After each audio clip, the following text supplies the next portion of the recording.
All right, these are two variations, one that progresses on the other of a side-lying breathing activity that we can use on a specific side that we'll assess to find out which one is needed, if any, to work on getting more engagement with sort of our lateral side bending tissues of the obliques here. So what I'm going to do is I want to set up with a couple of tools, a little ball or something, a yoga block would work, foam roller that I can squeeze between my knees, and then something that I can create a little bit of a rounded side bent position when I'm down on this side. So I'm just taking this exercise pad, kind of rolling it up here, and I'm going to bring it right down near the top of my hip as I get into this side bent position. Now notice I'm also, if you have access to a wall, you want to get your feet flat on that wall. And then from here, I'm just going to come down and support my head with my arm. I can also use another pillow or a yoga block here as well.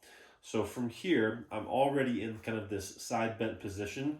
So I should be able to get a little bit more sensation, a little bit more feeling of that squeezing when my obliques engage while I exhale. So I'm going to take a nice full inhale and then exhale long and slow through the mouth.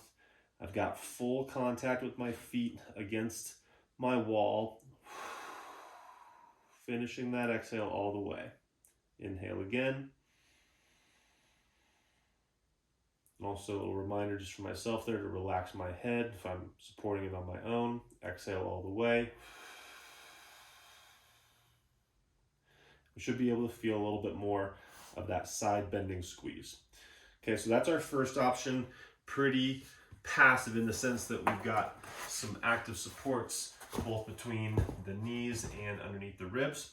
The other way that we can do this is getting a little bit more engaged from a side plank position. So just kind of knees together, I'm on my elbow and I'm pushing away from the floor.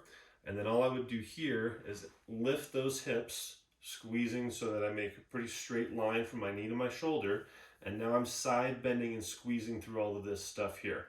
Now I can just take some breaths and practice staying at my highest point. Squeeze up on that inhale, try and hold the position as you exhale.